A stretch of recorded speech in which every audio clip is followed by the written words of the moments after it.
सया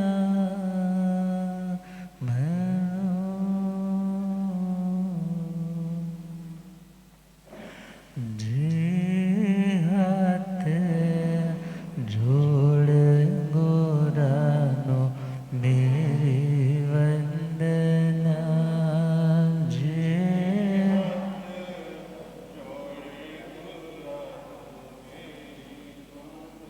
एक बार वंदना हजार बार वंदना एक बार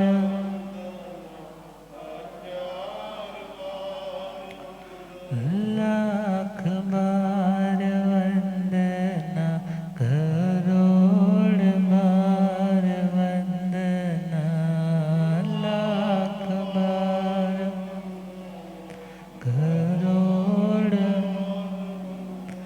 जे हाथ जोड़ गोरानो मेरे वंदना जे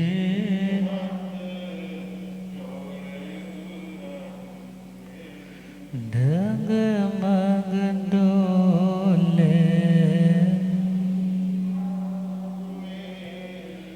डगमग डोले मुझको है सतगुरु तेरे मुझे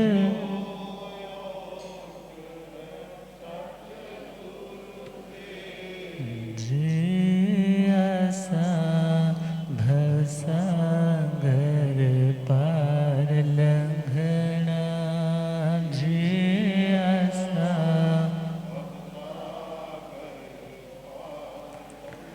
जे हाथ जोड़ गोरानो मेरी वंदना जे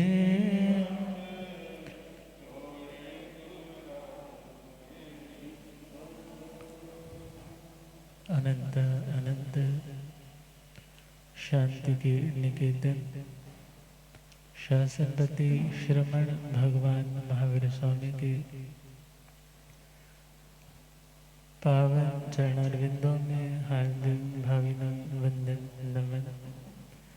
मेरे अंधेरे जीवन को रोशनी प्रदान करने वाले परम उपकारी आगम ज्ञान के भंडार आगम ज्ञाता आगम पुरुष जिन शास्त्ररतन हिमाचल केसरी उपाध्याय भगवंत श्रद्धे गुरुदेव श्री जितेंद्र मुनि जी महाराज साहब के पावन चरण कमलों में हार्दिक भावना वंदन नमन। विराजमान तपस्वी रतन श्री प्रभु मुनि जी महाराज साहब के चरणों में वंदन। धर्म सभा में उपस्थित धर्मानुरागियों सुशीलवती माताओं एवं बहनों, असीम पुण्य दे से भाग्य दे से आप सबको संतों का समागम और वीतरागवाणी श्रवण करने का सुअवसर प्राप्त हो रहा है। श्रीमद् उत्तराध्ययन सूत्र 29वां अध्याय सम्यक तो पराक्रम और उसी के अंतर्गत हम श्रवण कर रहे हैं योगी से अयोगी अवस्था तक कैसे पहुंचे। तो आज हम दो टाइटल्स पे चर्चा करेंगे। पहला तो अयोगीपना कैसे पाए और दूसरा अशरीरी कैसे बने।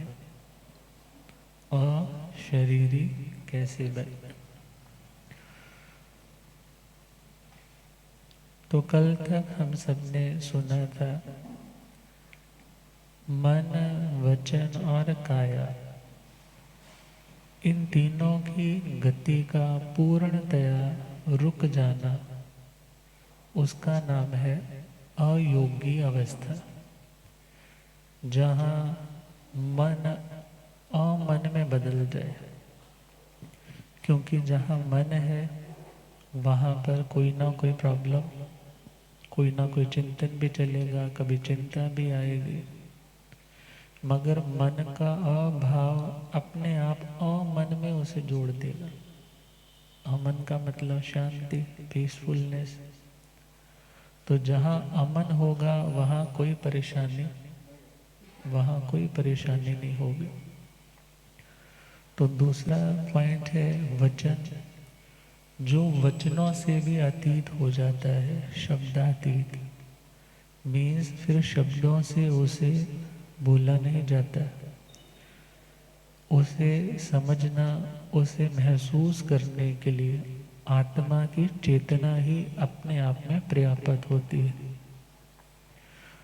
और तीसरा पॉइंट है काया से अतीत। मीन्स ऐसी आत्मा फिर उन्हें काया के स्पंदनों का भी कोई एहसास नहीं, क्योंकि सारी चीज़ें किसके कारण मिलती हैं? कर्म के कारण। मन भी मिला तो किसके कारण? कर्म के कारण।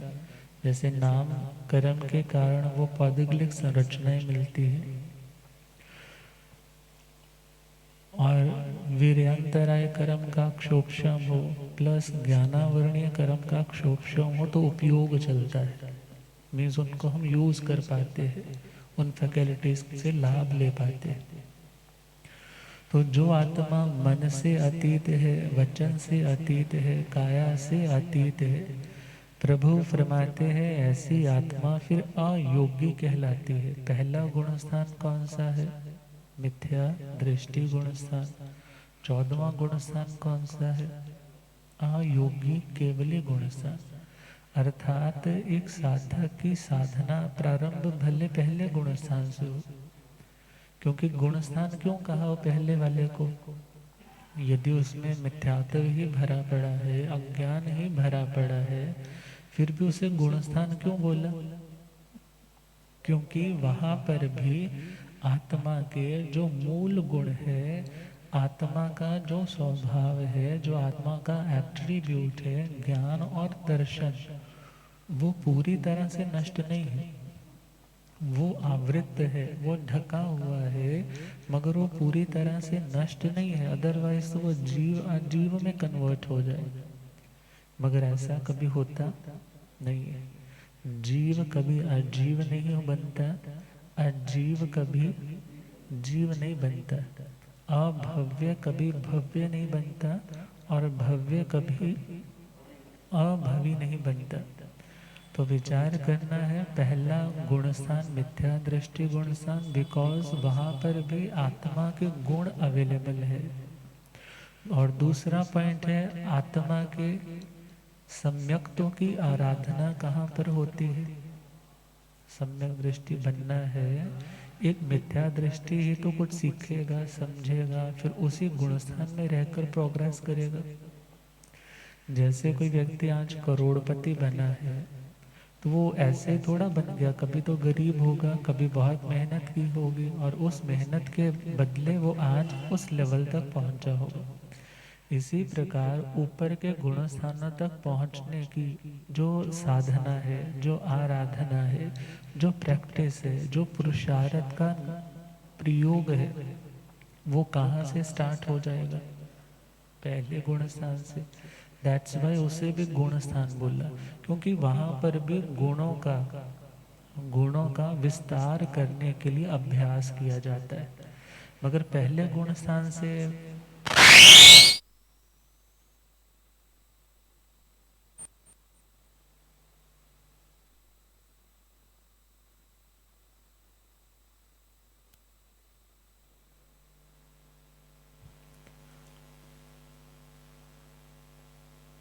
पहले गुण स्थान से पहुंचने का लक्ष्य को कहाँ तक का है? स्टार्टिंग में तो यही होता है ना, मैं पहले से चौथे तक पहुंच जाऊं। फिर अविरति सम्यक दृष्टि है, तो फिर ख्याल होता है कि कुछ देश विरति तो बनो, कुछ जिंदगी में त्याग तो आए।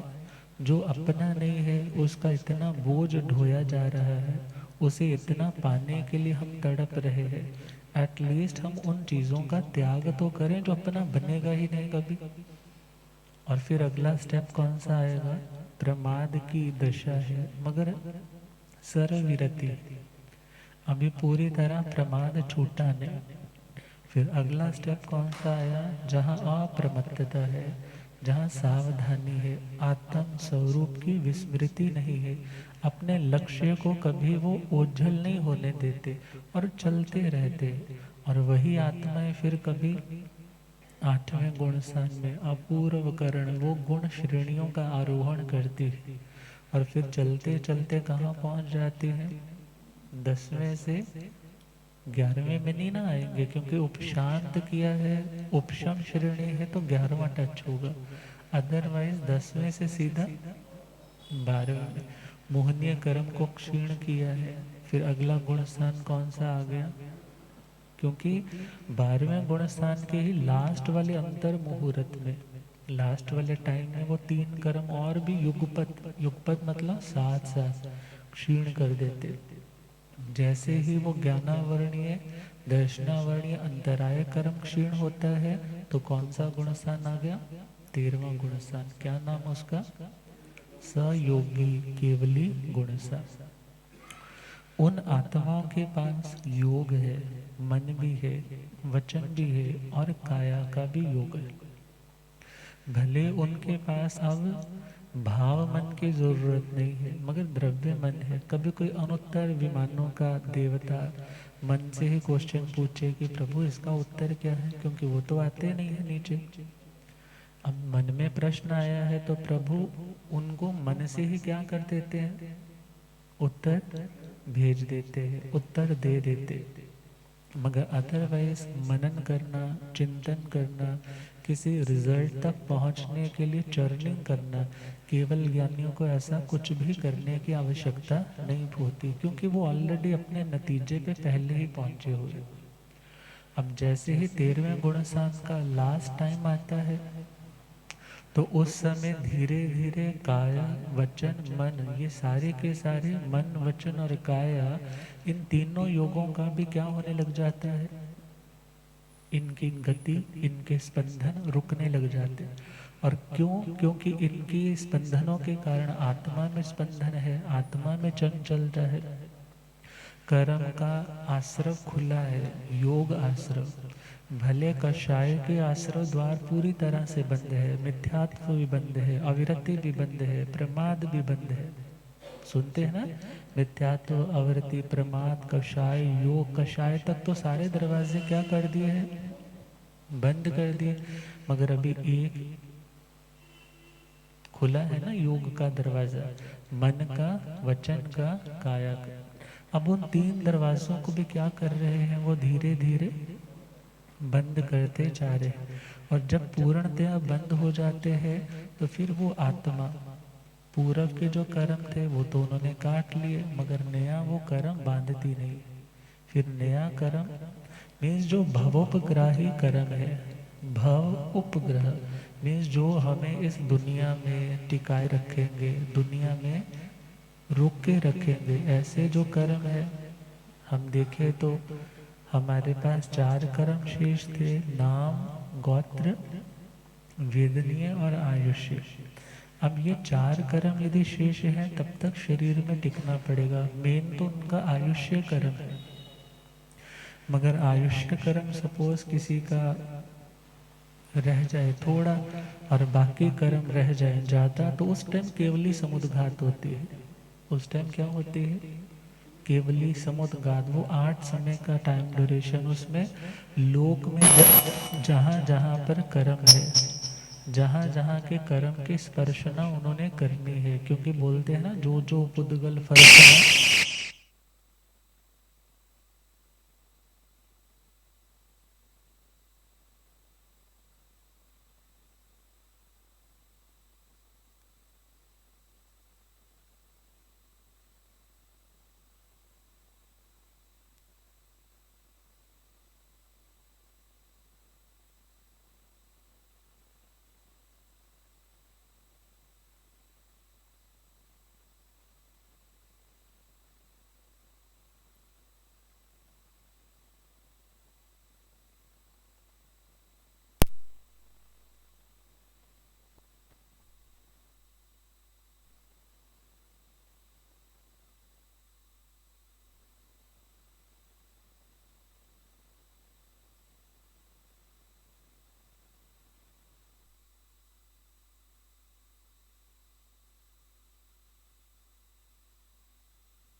शून्य कौन होता है?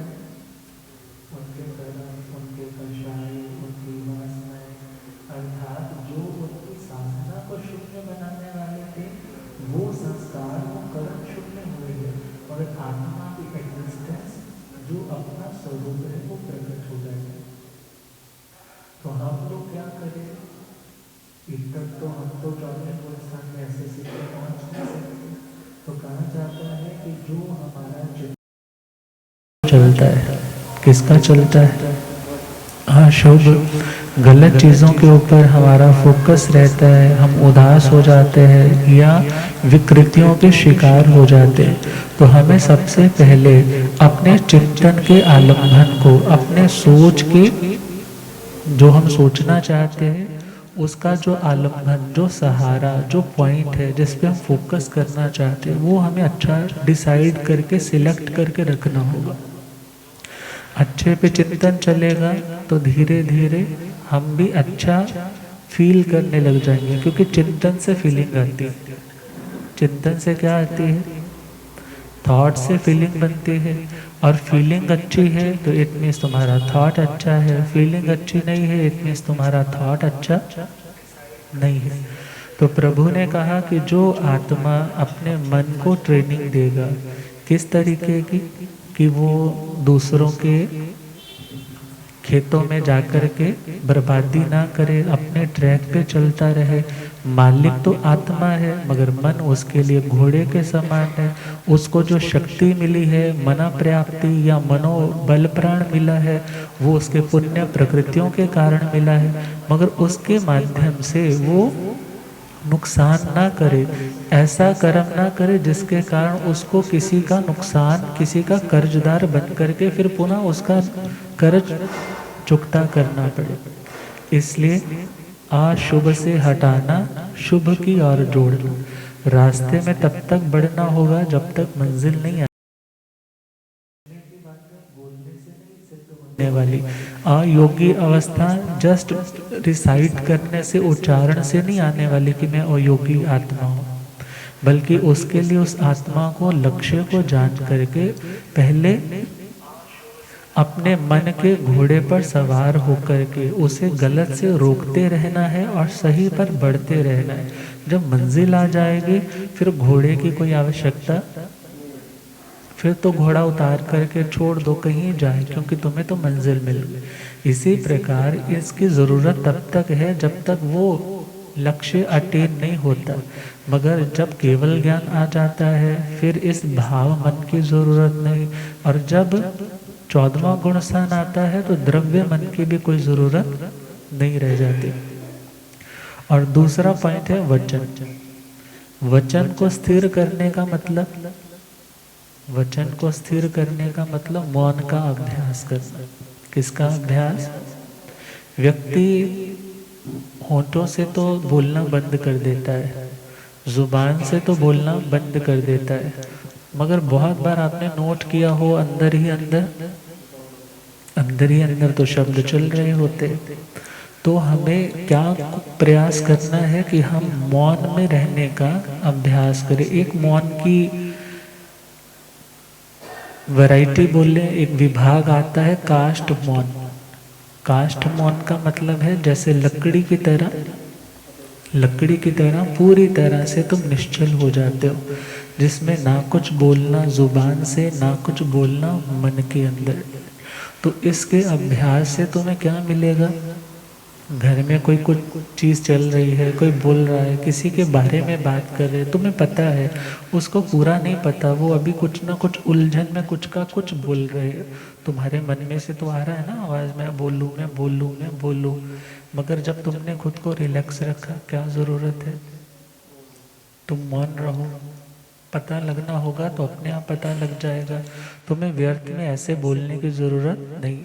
तो धीरे धीरे ध्यान देना, तुमने 2-3 दिन भी यदि ऐसी प्रैक्टिस की ना, तो तुम ये सोचोगे कि मेरी कितनी एनर्जी जस्ट बोलने में जा रही थी, मगर उसका कोई यूज़ नहीं था, उसका कोई पर्पस नहीं था, उससे मेरा ही कोई समस्या का समाधान नहीं हो रहा था, मगर बोल करके मैंने अपनी आदत को बिगाड़ा, मैं एक्सट्रोवर्ट रहा, दुनिया की ओर ज़्यादा ध्यान गया। अपना आत्मा का कल्याण पीछे होने लग पड़ा और दुनिया के लिए समय की बर्बादी ज़्यादा होने लग पड़ी। और ध्यान देना, घरों में झगड़े मौन रहने वालों के कारण नहीं होते। किनके कारण होते हैं? बोलने वालों के कारण। मगर हाँ, जहाँ बोलना उचित है, जहाँ बोलने से समस्या का समाधान होता है, ऐसे स्थान पे निर्लेप भाव से अपनी बात को रखना भाषा समिति। और भाषा समिति भी प्रभु बोलते हैं तुम्हें अयोग्य बनाएगी, क्योंकि ये संवर निर्जरा का कारण है। और अगला पॉइंट है वचन गुप्ती। बोलना पड़े तो विवेक पूर्वक बोलना, और यदि बोलने की आवश्यकता नहीं है वहां पर मौन रहने का अभ्यास करना। एक व्यक्ति यात्रा के लिए जा रहा है, व्यापार की यात्रा है, बिजनेस टूर पे निकला है, मगर बोलने की उसको सेंस नहीं है। घर वाली ने उसे चावल दाल बांध करके दिए कि कहीं किसी गांव में जाकर बनवा के खा लेना। वो निकला है। एक बूढ़ी अम्मा जो अपने चूल्हे के पास बैठी है और वो फूकना लेकर के हवा पे हवा दे रही है, अंगीठे पे उसने अपनी खिचड़ी बनाने को रखी। वो पहुंचा और कहने लगा, अम्मा मैं यात्री मुसाफिर हूँ, क्या आप मेरे इस दाल को चावल को मेरे लिए खिचड़ी के रूप में बनाकर दे दोगे? तो उन्होंने कहा हाँ कोई बात नहीं, बस 5 मिनट का काम रह गया, आग तो जल ही रही है, मैं बैठ करके तुम्हारी भी खिचड़ी रिझा दूंगी। अब उसकी तो खिचड़ी बन गई, उसने उसका सारा सामान लिया और खिचड़ी रख दी। इतने में उसने क्या देखा कि एक बड़ी तकड़ी सी भैंस जिसके बड़े बड़े सींग है, और दरवाज़ा उनके घर का जो मुख्य गेट है वो थोड़ा संकरा थोड़ा छोटा है, और जैसे ही वो निकलने के लिए अंदर आने लगी है तो पूरब का रेगुलर का अभ्यास है, अपने सींगों को टेढ़ा मेढ़ा करते हुए अंदर घुस गई, और जैसे जहाँ बांधने की जगह है वहाँ आकर के रुक गई, वहाँ उसने बांध दी। दिमाग और जुबान, बहुत सी चीज़ें ऐसी होती है यदि दिमाग में आए भी मगर बोलने लायक नहीं होती, तो व्यक्ति को खुद इन बातों का विवेक रखना चाहिए कि इतना भी उस व्यक्ति को कंट्रोल से बाहर नहीं जाना चाहिए कि दिमाग में जो आया मैं बोलता चला जाऊं, बोलता चला जाऊं। उसके मन में क्या आया, आज तो छोटे से दरवाजे से भैंस आ गई, क्योंकि इसकी प्रैक्टिस ऐसे आने की। कहने लगा अम्मा यदि कल को ये भैंस मर जाए, घर में यदि भैंस मर जाए तो इसको तो निकालना क्या हो जाएगा, बहुत मुश्किल थी, इसके तो सींग काट करके फिर तुम्हें बाहर निकालना पड़ेगा। कहने लगी अशुभ शुभ मत बोलो, शुभ बोला करो, तुम व्यर्थ में अपनी जुबान को मैला मत बनाओ, जब होगा तब देखा जाएगा क्या करना है। अब इतने में ही उनकी जो नवोढ़ा बहू रानी है, कोई दिन त्योहार है, वो चूड़ियाँ खरीद कर लाई है और बहुत सुंदर अपनी बाजुओं तक उसने चूड़ियाँ पहनी हुई है, और आकर के माँ जी के पास चूल्हे के पास आकर दिखाने लगी। कहने लगी माँ जी देखो मैंने ये कितनी सुंदर चूड़ियाँ लेकर के आई हूँ, आप देखो ठीक लग रही है। कहने लगी हाँ बेटा ठीक है, तेरा पति जब विदेश से लौटेगा ये उसको रिझाने के लिए है, अभी तो चलो तुम्हारी इच्छा है तुमने पहनी है। वो कहने लगा माँ जी यदि इसका पति परदेश में ही पूरा हो गया तो ये बेचारी को चूड़ियाँ क्या करनी पड़ेंगी, तोड़नी पड़ेगी। तब उसको तो गुस्सा चढ़ा और उसने उसका पतीला उसकी खिचड़ी बाहर फेंक दी। कहने लगी चल जा यहाँ से भाग, निकम्मा, बोलने की अक्ल नहीं है तेरे को, कौन पानी पूछेगा, कौन तुम्हें खाना देगा। मीन्स बोलना है, क्योंकि बोले बगैर, कम्युनिकेशन के बगैर तुम सामने वाले को कन्विंस नहीं कर पाते। कन्विंसिंग के लिए कम्युनिकेशन ज़रूरी है। अपने भाव को दूसरे तक पहुंचाने के लिए हमें भाषा की मदद लेनी पड़ती है।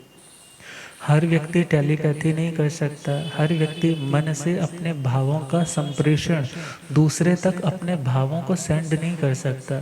तो इजी माध्यम कौन सा है, बोला जाए, शब्दों के माध्यम से अपनी बात को पहुंचाए और व्यक्ति समझे और अंडरस्टैंडिंग बने, क्योंकि भाषा एक ब्रिज का काम करती है। किसका काम करती है, ब्रिज का एक पुल का काम करती है। अब आपको उस व्यक्ति तक पहुंचना है तो बोलना पड़ेगा, वो व्यक्ति अपनी बात को कन्वे करना चाहता है तो उसको बोलना पड़ेगा। मगर प्रभु ने कहा तुम्हें पहला अभ्यास वचन गुप्ती का रखना, कि अपने वचन की शक्ति को वेस्ट ही ना किया जाए, मौन रहने का। प्रभु जब साधना के लिए निकले हैं घर से तो प्रभु मौन थे, रास्ता पूछना है तो बोलते थे, स्थान की आज्ञा लेनी है तो बोलते थे। ये नहीं है कोई आया है तो पूछता था कि तुम कौन हो, कहाँ से आए हो, बस इतना, उस गांव से आया हो, मैं भिक्षु हूँ, और कोई परिचय नहीं। क्यों? क्योंकि इन बातों से कुछ मिलने वाला नहीं है।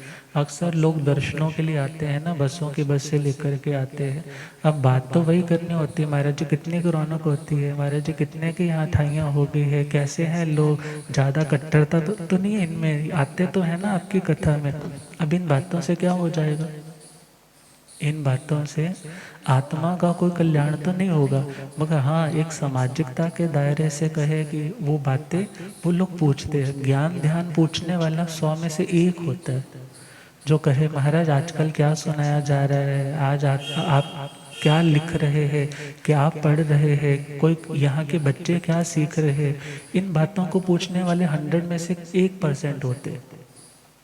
तो विचार करना है। प्रभु तो कहते हैं कि जब कभी गुरुओं के पास जाएं तो पहली कोशिश कौन सी है? मौन रहे, शांत रहे। अठ जुत्ताणी सीखे जा, निरठाणी ओ वज्जे। यदि कुछ सीखना है तो सार्थक चीज, वो चीज स्टार्ट करे, व्यर्थ की चर्चाओं को क्या कर दे, छोड़ दे। मगर हाँ, बोलना, व्यक्ति बहुत बार अपने संशय के समाधान के लिए बोलता है, बहुत बार सामने वाले की जानकारी में वो चीज़ आ जाए इसलिए भी बोलता है। मगर इतना ध्यान रहे कि एक ही बात को हम बार बार ग्राइंड नहीं करें, एक ही बात को बार बार रिपीट नहीं करें, पिष्ट पेषण ना करें। जो ऑलरेडी पिसा हुआ आटा है उसको कितना पीसोगे, उससे तो कुछ भी होने वाला नहीं।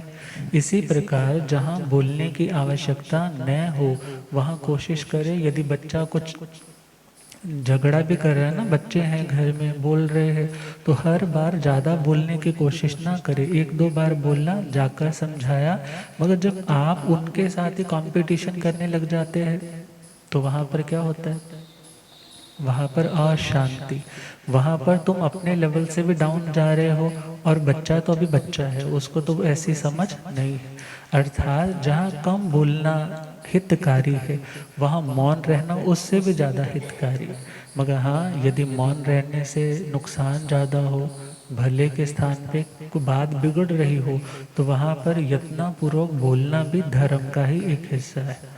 अब अगला पॉइंट हम देखें, काया के माध्यम से अपनी काया, अपनी इंद्रियों को, प्रभु तो कहते हैं कि व्यर्थ में अपने हाथ पैर नहीं चलाए, व्यर्थ में उठे नहीं, बार बार इधर उधर घूमे नहीं, कोई प्रयोजन हो उसका उठने का, चलने का, ज्ञान प्राप्ति का, श्रद्धा को बढ़ाने का, चारित्र को बढ़ाने का।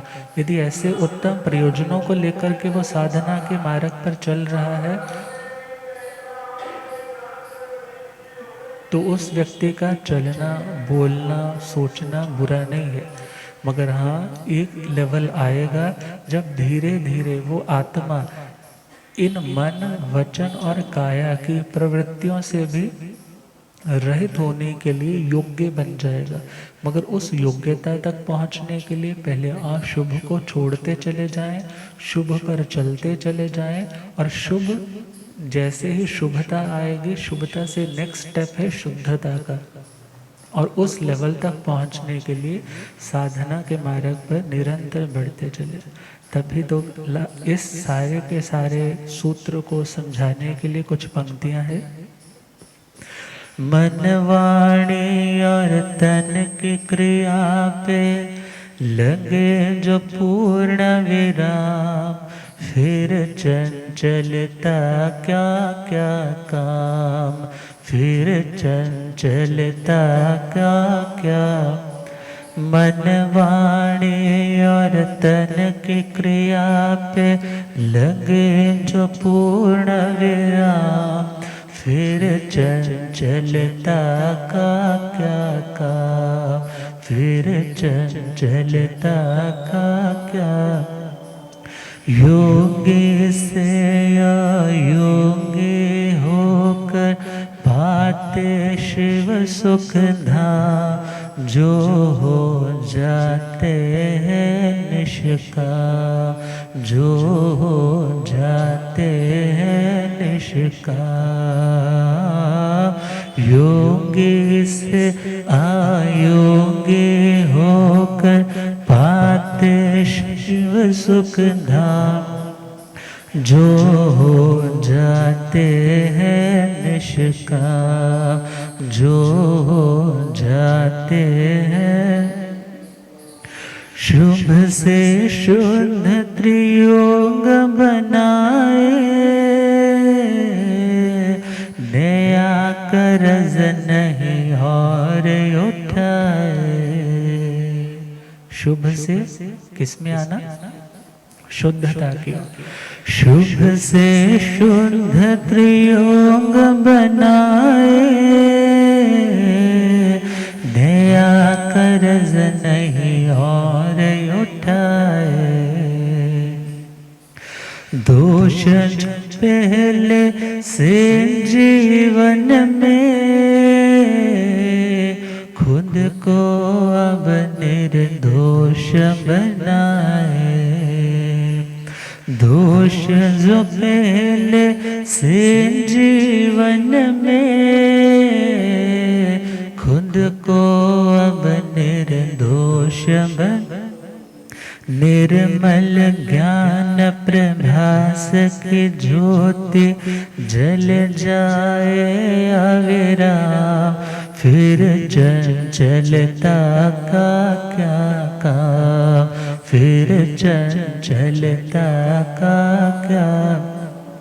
मन वाणी और तन की क्रिया पे लगे जो पूर्ण विराम, फिर चंचलता का क्या काम, फिर चंचलता।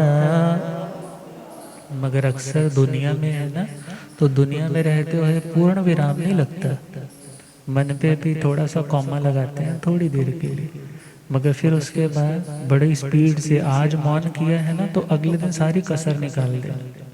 मगर ऐसा मौन नहीं, बल्कि संक्षिप्त करने का अभ्यास। गुरुदेव पधारे। हो रब मेरा सतगुरु बन के आया मैनो,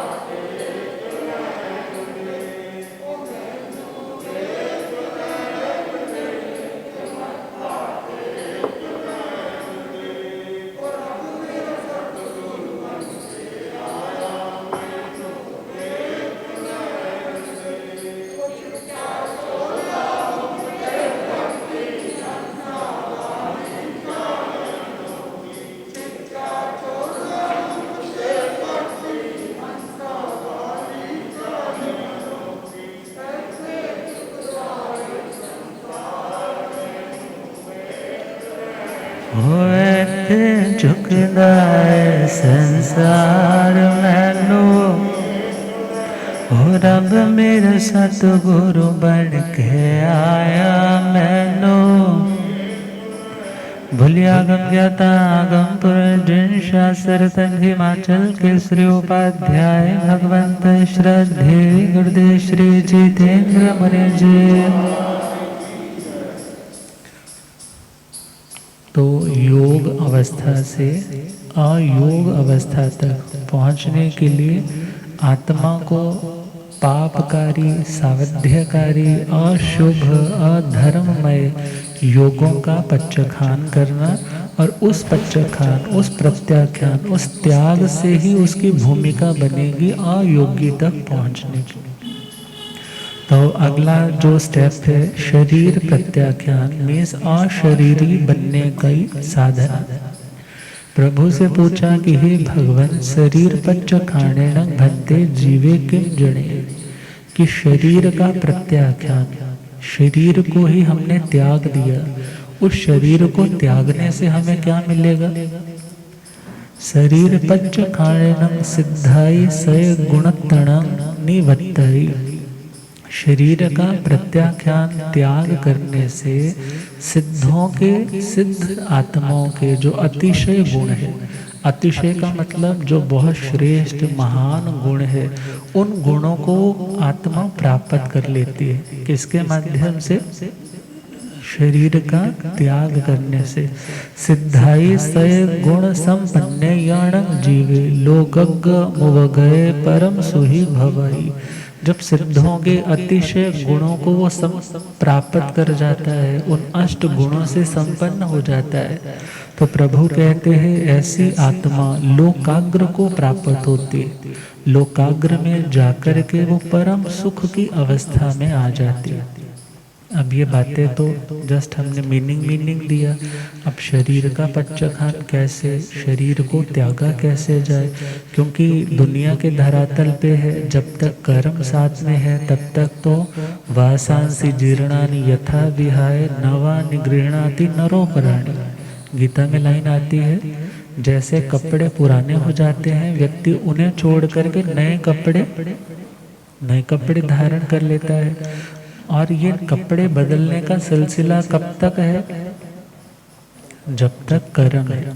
जब तक कर्म है तब तक शरीर है, जब तक शरीर है तब तक दुख है।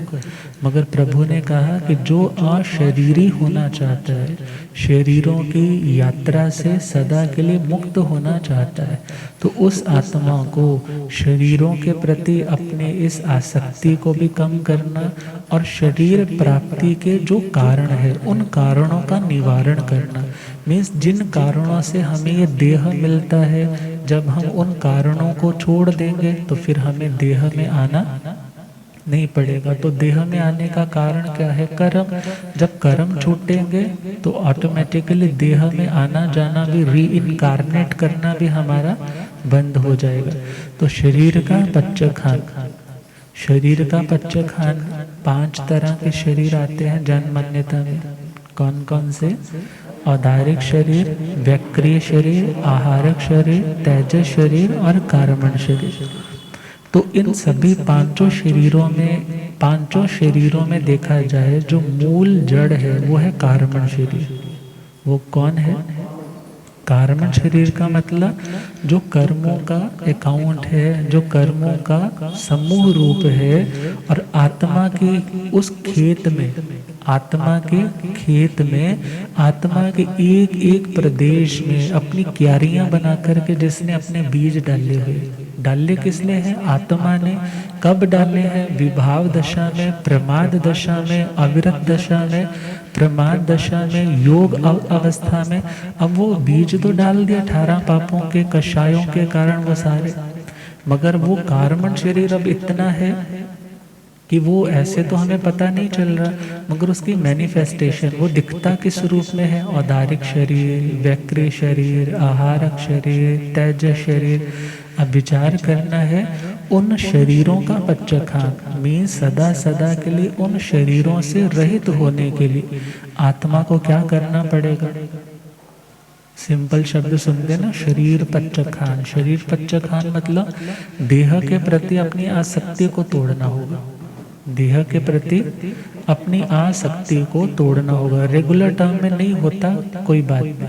पहला अभ्यास कब करें? जब अकेले बैठे हैं तो एटलीस्ट 10 मिनट ये तो चिंतन कर सकते हैं कि जब आए थे दुनिया में तब ये नया शरीर मुझे मिला था, और ये शरीर किस शरीर के कारण मिला? कारमण शरीर के कारण। क्योंकि जब आत्मा इस भव की यात्रा पूरी करके नेक्स्ट लोकेशन के लिए जाती है तो 2 शरीर रहते हैं जिन्हें अन्य मान्यताओं में सूक्ष्म शरीर बोलते हैं। वो कौन से? तेजस शरीर और कारमण शरीर। कारमण बेस्ड ही तेजस शरीर है, कारमण बेस्ड ही क्या है? तेजस शरीर है। ये 2 शरीर आगे पहुंचते हैं, और आत्मा पर ही देखा जाए, आत्मा तो एक कैरियर की तरह हो गया, जैसे साइकिल के पीछे कैरियर लगा होता है, कैरियर की तरह हो गया। और उसके ऊपर कौन 2 बैठे हैं? कार्मण तेजस। अब इनके कारण फिर उसे नया शरीर मिलेगा, अंगोपांग मिलेंगे, गोत्र मिलेगा, जाति मिलेगी, मंदता बुद्धि की या बुद्धि की तीव्रता मिलेगी। तो प्रभु कहते हैं अपने कैरियर को हल्का कर दो, अपने इस कैरियर को क्या कर दो, अपने बोझ से रहित कर दो। तो उसे रहित करने का नाम है शरीर पच्चखान। शरीर पच्चखान सिंपल समझे तो 8 कर्मों से रहित होने की साधना। कार्मण शरीर से रहित हुए तो सभी शरीरों से रहित हो जाएगी। तो उस शरीर की देखा जाए विरक्ति के लिए शास्त्र में लाइन आती है, चरे पयाय परिसंकमाणे जंग किंची पासं इह मन्नमाणे लाभंतरे जीवियं वूह इत्ता पच्चा परिन्नाय मलावधंसी। अर्थात जो मल से गंदगी से बना हुआ ये शरीर है, किससे बना है? गंदगी से ही बना है ना। अब गंदगी से रक्त इत्यादि वीर्य इत्यादि के सम्मिश्रण से बना हुआ ये शरीर है पौद्गलिक। इस शरीर में जो शुद्ध तत्व है वो आत्मा है। तो प्रभु ने कहा कि तुम्हें चरे पयाय परिसंकमाणे, दुनिया में रहते हुए बड़ा शंकाशील कि नई गंदगी इकट्ठी ना हो, नया कर्म मेरे पास इन्वेस्ट ना हो, और यदि कोई भी दोष लगता है तो उसे पाश की तरह समझे कि ये मेरी प्रोग्रेस को रोकने वाली जंजीर के समान है, मेरी उन्नति को ऊर्ध्वारोहण को रोकने वाले उन शैकल्स के समान है। और लाभंतरे जीवियं वूह इत्ता, जब तक इस शरीर के माध्यम से लाभ कमाया जा रहा है। क्या कमाया जा रहा है? समाहिक कर लिए, पौषध कर लिया, स्वाध्याय कर लिया, ध्यान कर लिया, सेवा कर ली, कितना कुछ किसके माध्यम से? शरीर के माध्यम से। जब तक तो ये लाभ मिल रहा है, प्रभु कहते हैं तब तक वो हो इतना मीन्स अपने शरीर का ध्यान रखो। क्या करो? शरीर का ध्यान रखो, उसको उसका पोषण भी करो, उसको जो न्यूट्रिएंट्स चाहिए निर्दोष रूप में वो भी उसे प्रोवाइड करवाओ। मगर जब देखा इस शरीर से लाभ अब जीरो होने लग पड़ा है, नुकसान विराधना ज़्यादा होने लग पड़े, तो ऐसी अवस्था में देह आसक्ति को छोड़ करके प्रभु कहते हैं संधारा ग्रहण करे, संलेखना ग्रहण करे। और उसी का नाम क्या होगा? शरीर पच्चखान। एक बार समाधि मरण आएगा, तो समाधि मरण एक बार नसीब हुआ तो उसके भवों की यात्रा, बार बार देह धारण करने की यात्रा, वो भी कम होने लग जाएगी। तो समय बढ़ रहा है, अपने टॉपिक को कल पे छोड़ते हैं, गुरुदेव कृपा करेंगे।